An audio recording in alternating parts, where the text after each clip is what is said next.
Hello students. तो आज का हमारा टॉपिक है conjunctivitis. So conjunctivitis is also known as pink eyes. Conjunctivitis को हम और क्या बोल सकते हैं? पिंक आईज भी बोल सकते हैं। ओके, इसमें होगा क्या? रेडनेस हो जाएगी कहाँ पे? आई में।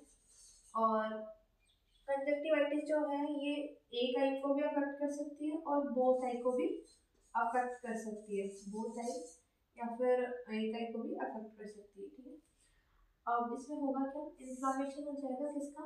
Membrane covering the white eye, white of eye, मतलब ये जो वाइट पोर्शन है यहाँ पे क्या हो जाएगा? इन्फ्लामेशन हो जाएगा। ठीक है, ये जो मेम्ब्रेन होती है, कवरिंग होती है, जो वाइट एरिया को कवर करती है, उसमें क्या हो जाएगा? इन्फ्लामेशन हो जाएगा।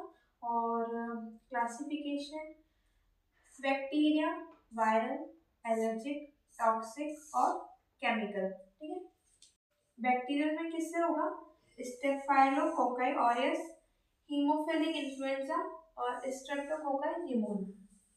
ठीक है, बैक्टीरियल ये कॉज है। Viral myxovirus, adenovirus, herpes simplex, paramyxo picorna. Allergic किसी भी पोलन से हो सकता है, डस्ट से हो सकता है, या फिर किसी भी कॉस्मेटिक से हो सकता है। टॉक्सिक और केमिकल में अगर स्विमिंग पूल में हम जाते हैं तो वहाँ पे जो क्लोरीन एलिमेंट होता है तो उससे भी कंजक्टिवाइटिस कॉज हो सकता है।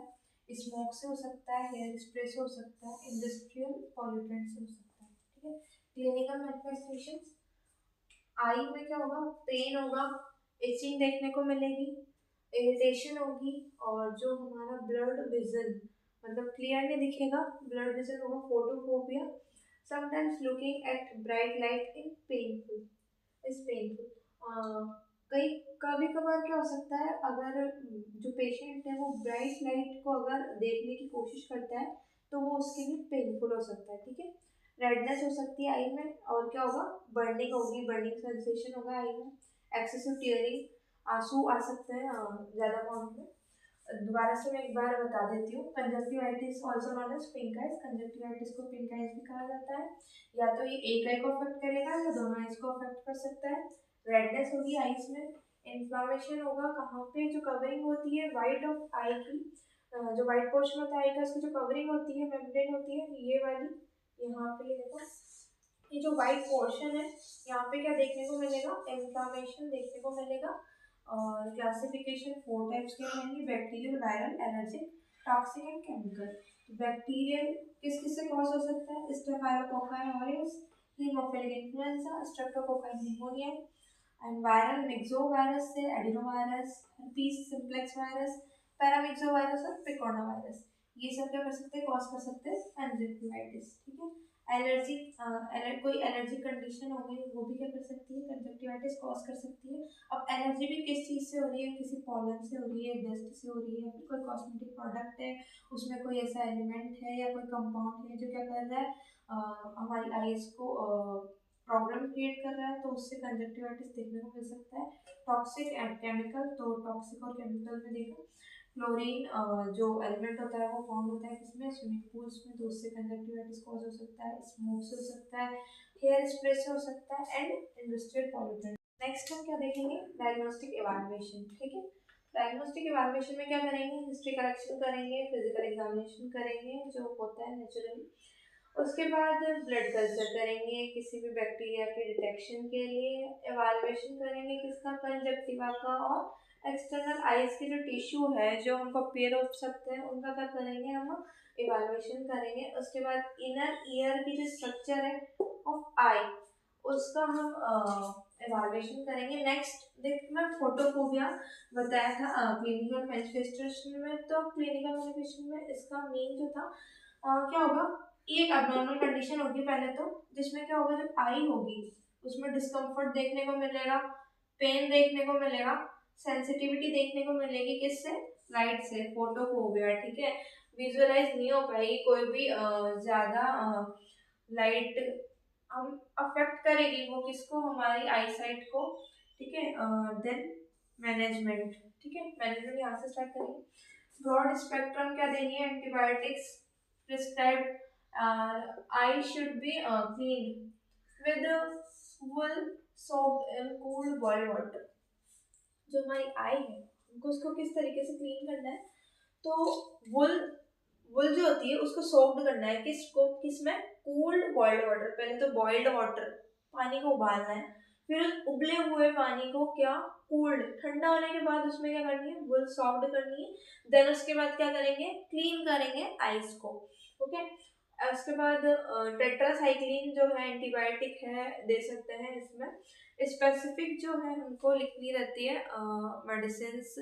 उसके बाद देखना एंटीवायरल में एसाइक्लोवाइर और एलर्जन रिमूव।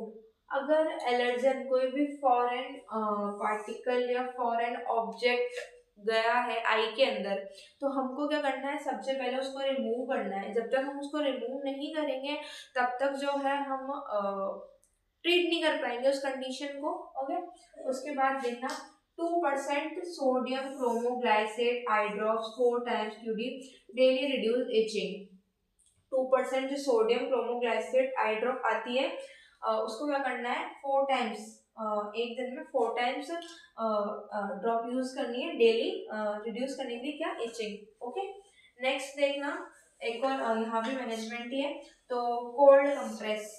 जैसा कि यहाँ पे हमने बॉइल्ड वाटर को फिर क्या किया, कूल होने के बाद सोक किया, वुल सोक्ड किया, देन उसको अप्लाई किया। तो इसमें भी क्या करना है, कोल्ड कंप्रेशन देना है।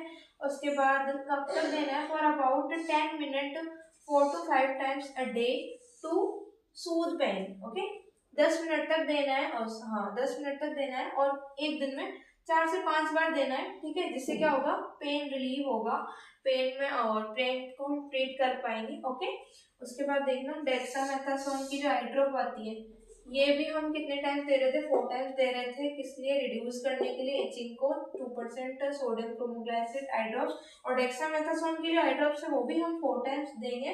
ठीक है, फॉर सेवरल वीक्स तक देने। क्यों देना है, बेस्ट रिलीफ के लिए। ठीक है, बेस्ट रिलीफ के लिए जो है हम डेक्सामेथासोन की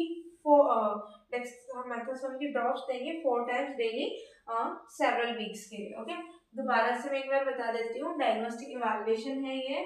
इसमें हिस्ट्री कलेक्ट करेंगे इंडिविजुअल की, पेशेंट की, कि उसको कब से जो है कंजक्टिवाइटिस है, और ऐसा क्या हिस्ट्री रह चुकी है उसकी, मतलब कोई इन्फेक्शन वगैरह पहले रह चुका है, या पहले भी उसको सफर किया है उसने कंजक्टिवाइटिस से, ये हम देखेंगे। उसके बाद फिजिकल एग्जामिनेशन करेंगे कि हमको कैसी दिख रही है उसकी आई की अपीयरेंस, रेडनेस है या नहीं है। जैसा कि मैंने बताया था, conjunctivitis is also known as pink eyes, तो हमको दिख रहा है, हम ऑब्जर्व कर पा रहे हैं, नहीं कर पा रहे हैं, साइंस आ रहे हैं या नहीं आ रहे हैं किसके, कंजक्टिवाइटिस के। तो इससे हम ऑब्जर्व कर पाएंगे कि डिजीज क्या है, पर्सन को कंजक्टिवाइटिस है या और कोई अबनॉर्मलिटी फाउंड है उसकी आईज में। उसके बाद ब्लड कल्चर, जैसा कि एंटीबायोटिक्स वगैरह किस हिसाब से प्रिस्क्राइब करनी है उसको, अगर उसके जो ब्लड में कोई एंटीबायोटिक्स, मतलब बैक्टीरिया, एंटीबायोटिक बैक्टीरिया को किल करती है। ओके, तो ब्लड में अगर कोई भी बैक्टीरिया प्रेजेंट है तो हम उसको प्रिस्क्राइब करेंगे क्या, एंटीबायोटिक्स। ठीक है, उसके बाद इवैल्यूएशन, जैसा कि मैंने बताया, कंजक्टिवाइटिस का एक्सटर्नल आई के टिश्यूज का इवैल्यूएट करेंगे हम, इनर ईयर स्ट्रक्चर और आई, इसको भी इवैल्यूएट करेंगे। फोटोफोबिया क्या होती है, एब्नॉर्मल कंडीशन होती है, जिसमें क्या देखने को मिलता है, आई में डिस्कम्फर्ट होगा, पेन होगा आई में, और क्या होगा, बर्निंग सेंसेशन भी हो सकता है आईज में। रह फिर के बात ये है कि जो सेंसिटिव हो जाएगी लाइट के थ्रू, मतलब लाइट को हम देख नहीं पाएंगे, किसी भी ब्राइट लाइट को। ठीक है, इसमें फोटोफोबिया में। ठीक है, फोटो माने कोई भी विजुअलाइज इमेज या कुछ भी हम बोल सकते हैं फोटो मतलब। एंड फोबिया माने फियर। तो इसमें ये नहीं है कि फोटो से फियर होगा, इसमें लाइट से सेंसिटिव हो जाएगी हमारी आईज। ओके, मैनेजमेंट में बताया ब्रॉड स्पेक्ट्रम की एंटीबायोटिक्स देंगे, उसके बाद आई को क्लीन करेंगे। हमको क्या करना है, आई को वॉश भी करते रहना है। ठीक है, एक दिन में वही 4 to 5 टाइम्स, जिससे क्या होगा, जो इचिंग है या फिर जो बर्निंग सेंसेशन है वो रिलीव हो सकता है। ठीक है, ये तो होम बेस्ड रेमेडी हो गई। बाकी आई में क्या करेंगे, शुड बी क्लीन करेंगे उसको, वूल सॉक्ड, जो पहले वाटर को बॉइल्ड करेंगे, बॉइल्ड वाटर जब कूल हो जाए तो उसमें वूल या फिर कॉटन गॉज वगैरह सोक करके उससे भी आप कंप्रेशन दे सकते हो या फिर क्लीन कर सकते हो आई को। एंटीवायरल ड्रग में एसाइक्लोविर, इसमें टेट्रासाइक्लिन दे सकते हैं। एलर्जन रिमूव करेंगे सबसे फर्स्ट प्रायोरिटी हमारी ये होगी कि अगर पेशेंट की आईज में कोई एलर्जन है, कोई फॉरेन पार्टिकल है, कोई फॉरेन ऑब्जेक्ट है, तो हमको उसको रिमूव करना है पहले, देन उसके आगे ही कोई प्रोसीजर होगा। अंडरस्टैंड। उसके बाद 2% सोडियम प्रोमोग्लाइसिनेट आई ड्रॉप्स आती है, डेक्सामेथासोन की आई ड्रॉप्स आती है, वो 4 टाइम्स देनी है, ठीक है, एक दिन में। इससे तो क्या होगा, सोडियम क्रोमोग्लाइसिनेट ड्रॉप से तो रिड्यूस होगी इचिंग। और अगर ये देंगे डेक्सामेथासोन की जो आई ड्रॉप्स है वो देंगे सेवरल वीक्स तक, तो उसमें हमको क्या देखने को मिलेगा, बेस्ट रिजल्ट या बेस्ट रिलीफ हमको देखने को मिलेगा, ठीक है। और कोल्ड कंप्रेशन से जैसा कि मैंने बताया वही सूद पेन रिलीव करेगा, ट्रीट करेगा पेन को। और ये सब जो है कंजक्टिवाइटिस में होगा। बस इतना ही आज के लिए।